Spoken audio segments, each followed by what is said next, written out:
Good afternoon, my elite genius scholars of the Lighthouse Church School. Yeah, today is May 12th and I am Miss Caitlin. We are heading into decimals and I'm here to pump you up. All right, we're going into a whole new area of learning. We've done multiplication, we've done division, we've done fractions and fractions and fractions and fractions and fractions and fractions and fractions and fractions, and now we are moving into decimals. Okay, so that's going to take us all the way back to placeholders. No, not placeholders, place value, okay? So you know how we have the ones, the tens, the hundreds, the 1,000s, the 10,000s, the 100,000s, the millions, the 10 millions, the 100 millions. So now go all the way back to the ones and go backwards. We are now going backwards behind the one. Beyond the decimal point into the land of decimals, which is actually the land of fractions, but a different way to do it, okay? So, the first place value after the decimal point is called the tenths. And remember when we learned to use the THS, when we add THS at the end of a number, that indicates to the reader and it indicates to the listener that this is a fraction, okay?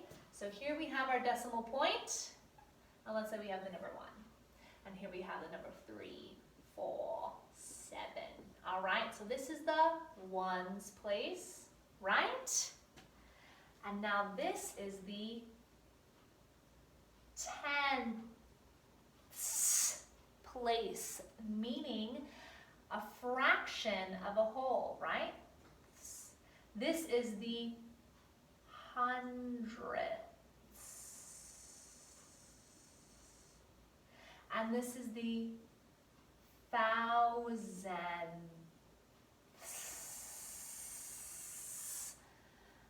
Fraction, fraction, fraction. Now, Miss Caitlin, why don't we name the first place after the decimal point the ones?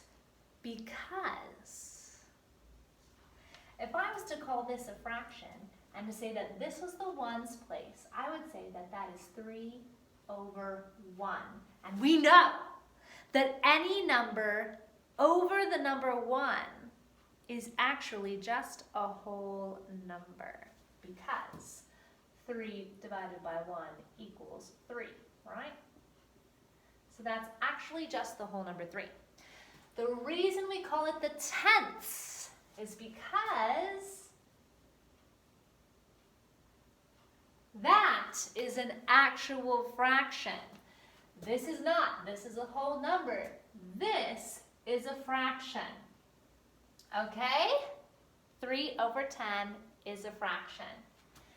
3 over 100, or 4 over 100 is a fraction. 7 over 1,000 is a fraction. All right, so that's just my quick little lesson on that. Why do we call it tenths, hundreds, and thousands? Because we're breaking up a single whole number into 10 pieces, 100 pieces, and 1,000 pieces. All right, so let's start filling in this page. Section number 1 says, fill in the blanks. A blank blank separates the whole number from the decimal number. And so those two blanks, the first one is decimal, D-E-C-I-M-A-L, and the second one is point. We use decimal points all the time in money, just like your box says. Remember to read your box always. Even when Miss Caitlin's talking about, all of her shim-sham. The first place to the right of the decimal point is the blank place. Remember, I just talked about that. That is the tenths, T-E-N. the regular number and then adding our suffix THS, that means fraction, tenths. The second place to the right of the decimal point is the hundredths. Oh, yeah, they do that. HUNDRED, hundred, and then the suffix THS, hundredths place. And the third place to the right of the decimal point is the thousandths, THOUSAND, regular number, suffix THS. Decimal point, tenths, hundreds, and thousandths. And it keeps going and going and going and going. The longest, I mean, this might not be true, but there's a very, very long number called pi. Its symbol is this. That means pi. And the beginning of that number is 3.14159, and it keeps going and going and going. You could fill up an entire wall with all the numbers that are involved in that. Okay, so this is just a real funny thing. Section number 2 says, read these decimals and circle the digit in the tenths place. So we are going to practice reading decimals out loud. So you have to have those place values memorized. Remember, after the decimal point, I did 1, 3, 4, 7. This is the tenths. This is the hundredths. And this is the thousandths. We're going to read them out loud. See point 3? That is 3 tenths. It's in the first place. 3 tenths. And so we circle it because it is in the tenths place. This is 621 thousandths. So I want you to repeat it after me. 6 tenths.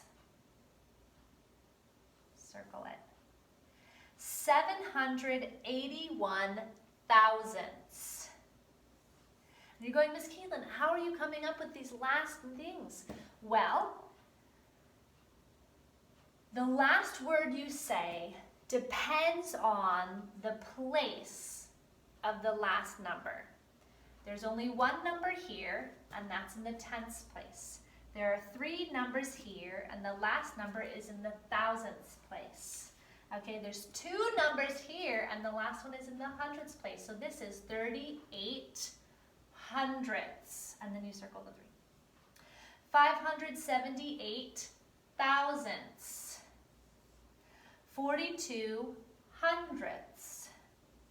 And 12 and 62 hundredths. Remember? So you read your whole numbers first, the numbers on the left of the decimal point, 12. The decimal point stands for the word and, 62 hundredths, okay? The decimal point is where you say and. Very good, very good, very good. Here we go. We're going to match by drawing lines. And I've got my handy dandy ruler, so I'm going to read it out loud and then find the word form of what I said. This is the number form and this is the word form, so we're going to match them. 7 tenths. 4 tenths, 3 thousandths, 7 tenths. Here we go. Matched. 4 tenths. Matched. 6 and 2 tenths. 6 and 2, oops, tenths. I wrote tenths, my bad. 6 and 2 tenths, matched. 3 and 8 tenths. 3 and 8 tenths, very good. Matched. 24 hundredths. 24 hundredths. 38 hundredths. 38 hundredths. 3 thousandths. 3 thousandths. I'm going to match those two. Very Okay, good. All right. So that should look like that on your book. And the back side of that page is all review. That is your introduction to decimals. We are going to be working with decimals, decimals, decimals, decimals, decimals, decimals for a while. You are so great and so smart, and I'm so excited that we're on this new journey together. Have a wonderful day, elite geniuses of the Lighthouse Church School. Go be awesome!